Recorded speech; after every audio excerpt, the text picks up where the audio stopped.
33 कोटि अदा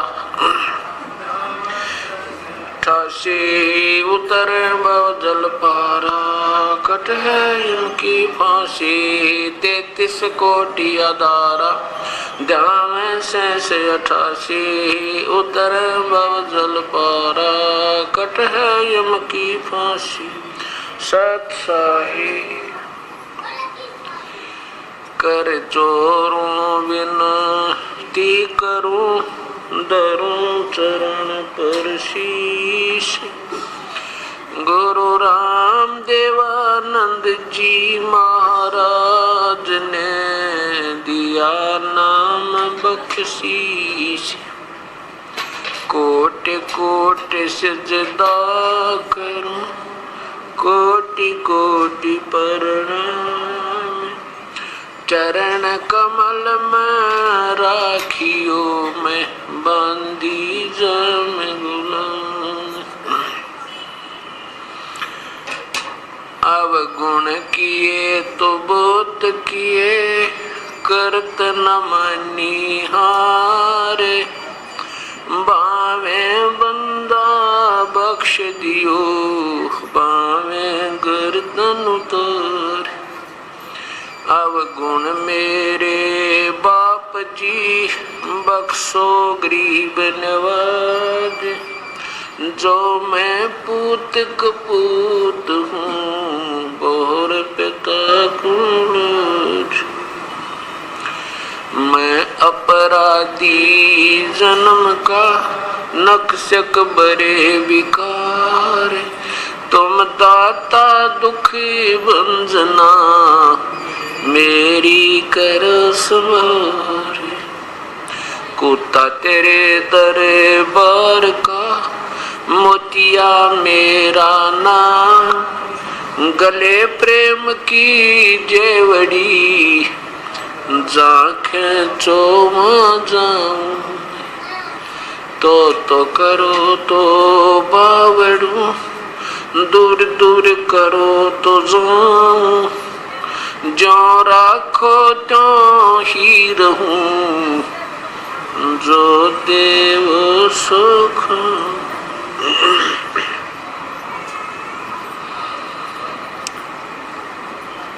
परमपिता परमात्मा पूर्ण ब्रह्म सारी सृष्टि के रचनहार कुल मालिक कबीर परमेश्वर की असीम रजा से इस पवित्र नगरी कैथल के अंदर आज दिनांक 24 अप्रैल सन 2004 को ये सत्यनारायण कथा प्रारंभ हो रही है। सत्यनारायण का अर्थ होता है अविनाशी परमेश्वर। हम उसे सत साहेब कहते हैं। सत साहेब कहो चाहे सत्यनारायण कहो, अमर पुरुष कहो, अकाल मूर्त कहो, शब्द स्वरूपी राम कहो, परम अक्षर ब्रह्म कहो, परमेश्वर कहो, राम कहो, अल्लाह कहो, गॉड कहो, चाहे रब कहो, खुदा कहो, ये शक्ति बोधक और पर्यायवाची भाषा भिन्न शब्द होते हैं। जो प्राणी सत्संग के अंदर आते हैं उनको ज्ञान होता है कि मानव श्री परमेश्वर ने किस वास्ते दिया था, इसका वास्तविक क्या कर्तव्य था, इससे हमने क्या लाभ उठाना था और हम कर क्या रहे थे।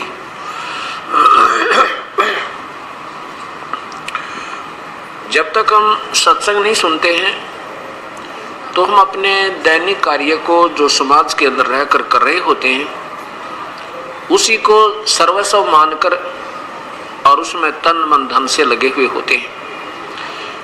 और जब हम सत्संग के अंदर आते हैं तो हमारी आत्मा को ये बोध होता है कि मैं कौन हूँ, कहाँ से आए थे, हमारा वास्तविक कर्तव्य क्या था और हम कर क्या रहे हैं। और सत्संग का मिलना ये बहुत ही पुण्य कर्मों के संयोग से हुआ करता है। तुलसीदास जी कहते हैं सकल पदार्थ हैं जगमाही पर कर्म ही न नर पावे नहीं।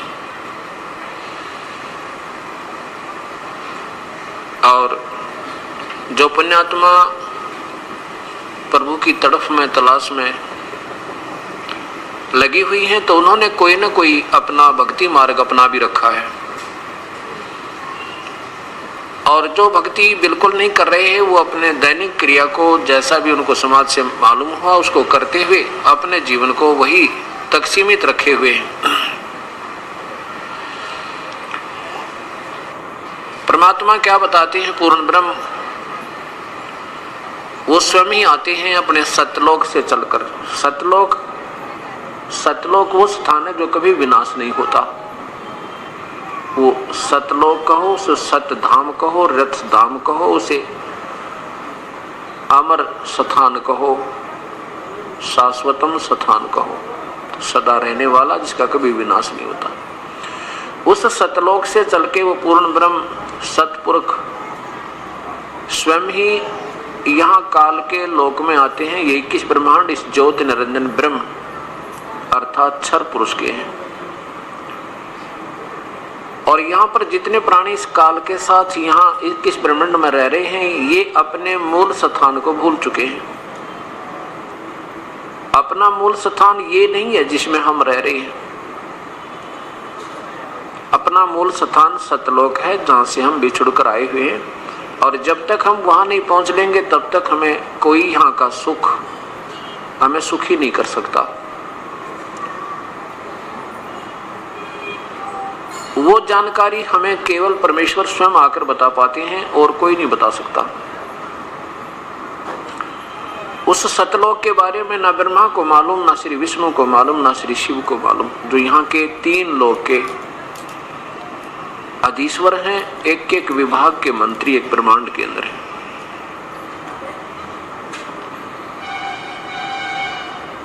जब वो परमेश्वर स्वयं आते हैं तो वो क्या बताते हैं? राम नाम रटते रहो जब तक घट में प्राण, कभू तो दीन दयाल के भनक पड़ेगी कानी। मानुष जन्म पाय के नहीं रटे हरि नाम, जैसे कुआ जल बिना फिर बनवायो क्या काम। कबीर हरि की भक्ति करो तज विषयों रस चोजी, बार बार ना पाओगे ये मनुष्य जन्म की मौज।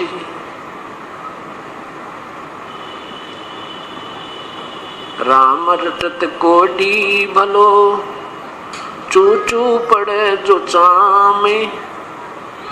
भाई सुंदर शरीर किस काम का, जा मुख नाही नामे। राम रटत कन्या भली, साकेट भलान पूती। जैसे बकरी के गल में गलथना, जिसमें दूध नहीं मूती। लूट सको तो लूटियो, राम नाम की लूटी। पीछे फिर पछताओगे, प्राण जाएंगे छूटी। राम रटत दारिद्र भला, टूटी घर की छान। वो सुंदर महल किस काम के, जहाँ भक्ति नहीं भगवान।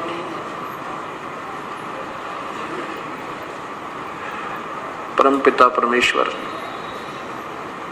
पूर्ण ब्रह्म हमें ये बताना चाहते हैं कि मानुष शरीर पाके जो नहीं रटे हरि नाम, और जैसे कुआ जल बिना फिर बनवाया क्या काम। जैसे जिस कूप में जल ना हो उसका नाम भले ही कुआ है पर गुण कुएं के नहीं इसमें। इसी प्रकार जो मानुष शरीर प्राप्त प्राणी प्रभु की विधिवत साधना नहीं कर रहे हैं, पूर्ण परमात्मा की शास्त्र अनुकूल साधना नहीं कर रहे हैं या बिल्कुल ही नहीं कर रहे हैं, उनके बारे में कहते हैं कि वो प्राणी मानुष शरीर में ऐसे हैं जैसे जल रहित कुआं होता है। मानो नाम अवश्य है पर मन गुण मनुष्य के नहीं है। मनुष्य का पहला गुण, प्रथम कर्तव्य प्रभु की आराधना और सद्कर्म करना। इस चीज का ज्ञान हमें सत्संग में आने से होता है, और सत्संग के अभाव से प्राणी ना जाने कितने वो कर्म कर देता है जो इसने नहीं करने चाहिए थे। वो अनजानपने में करता है, इसको ज्ञान नहीं होता। और सत्संग में आने से इसको ज्ञान होता है, जानकारी हो जाती है कि ये कर्म तू जो कर रहा है ये ठीक नहीं। तो परमात्मा हमें बता रहे हैं कि कबीर हरि की भक्ति करो, तज विषयों रस चोच, भाई बार बार ना पाओगे ये मनुष्य जन्म की मौज। इस मानव शरीर में हम कितना सुंदर आहार करते हैं। जब मन चाहे दूध पी ले, मन चाहे जब इच्छा हो उसी समय रोटी खा लें, भूख लगे। गर्मी सर्दी से बचने के लिए हमने पतले और मोटे कपड़ों का भी प्रबंध कर दिया। प्राकृतिक आपदाओं से, आंधी से, तूफान से, वर्षा से, ओलों से, गड़ों से बचने के लिए भी हमने कोई छान डाल लिया, कोई मकान बना लिया या कोठी बना ली। और कोई तकलीफ हो जाती है शरीर में तो हम डॉक्टर से दिखा लेते हैं और राहत पा लेते हैं। और भी कोई मानसिक परेशानी होती है तो एक दूसरे को बताकर अपना दुख रो लेते हैं, हल्का कर लेते हैं। और इतनी सुविधा पाकर के हम प्रभु आराधना नहीं करते, प्रभु की भक्ति नहीं करते, तो परमात्मा हमारे से नाराज हो जाता है। और इतना नाराज हो जाता है कि फिर हम पशु बनते हैं और हमारी जुबान छीन लेता है, बोल नहीं सकते, हम बता नहीं सकते हमारे पेट में दर्द है, हम बता नहीं सकते हमारी टांग दुख है, हम नहीं बोल सकते हमें प्यास लगी है, नहीं बता पाओगे भूख लगी है। और ना जाने कहां कहां जंगल में सह परिवार घूमते रहेंगे और एक सेकंड में कोई हिंसक पशु आवेगा, हमारे सह परिवार का विनाश कर जाता है। ये कष्ट हमें क्यों आए? जब हम मानव शरीर में होते हैं उस समय प्रभु की भक्ति नहीं करते, करते हैं तो मनमुखी करते हैं, जो शास्त्र के विरुद्ध होती है। उन दोनों का ही परिणाम निष्फल होता है, व्यर्थ होता है, गलत होता है।